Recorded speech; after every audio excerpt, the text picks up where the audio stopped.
Let me show you how to animate this logo in After Effects. Follow along. So I got my logo here for this delicious taco shack. It's making me pretty hungry, so I'm gonna change it around a little bit. I'm gonna make it a white fill with a black stroke, and I'm gonna change it to all fills over strokes. I'm gonna bump up my stroke. I'm gonna put it right underneath this delicious taco, so it's almost like a plate or some kind of holder for the taco. I'm gonna select my top text layer, and I'm gonna create a circular mask around the taco. Make sure it's centered. I'm gonna change my mask to none. You'll see why. Drop down my text, path options, and change this to my mask. It looks a little crazy, so we'll fix it.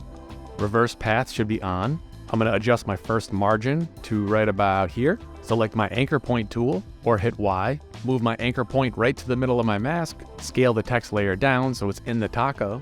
Now I'm gonna solo my taco shell, and I'm gonna create a scale overshoot effect. I'm gonna create a keyframe every 10 frames. I'll go to my middle keyframe, and I'll scale it up a little bit.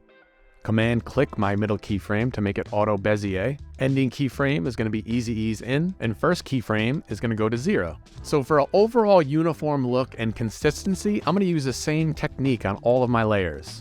Now I'm gonna do the same thing with my lettuce layer. Create 3 scale keyframes, 10 frames apart. Scale up my middle keyframe for the overshoot. First keyframe will be hidden or at 0. Give this layer a little trim. That's looking pretty good. Now I'm gonna bring in my tomato layers. There's 3 of them. For these, I'm gonna do a position overshoot. So same thing, 3 keyframes. Middle one's gonna go a little bit past, and it'll be auto Bezier. Easy ease in my last keyframe. Now if I go to my first keyframe and I bring it all the way down, it kind of pokes through the bottom. So we're gonna fix this with a shape layer and create a quick track matte. So hide that layer, select all my tomatoes, and just pick whip to the track matte. So that shape layer is acting like a track matte and is hiding that little piece of tomato.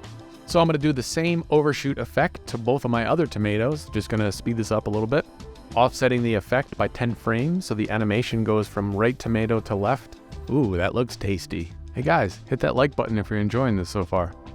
All right, so now I'm gonna bring back my text layers, and I'll pick whip my top text layer to the same shape layer track matte. Make sure the matte's inverted. Now I'm gonna open up my text path options, keyframe my first margin, and I'm gonna use the same overshoot effect, except my first keyframe is gonna be hidden in the track matte. I'm just gonna apply the same process of the overshoot to these keyframes. Delicious. Let's work on our lower text now. So I'm gonna create another track matte on top, hide that, pick whip my shack layer to that track matte. Now I'll adjust my position so it starts out hidden and it comes out using the overshoot effect.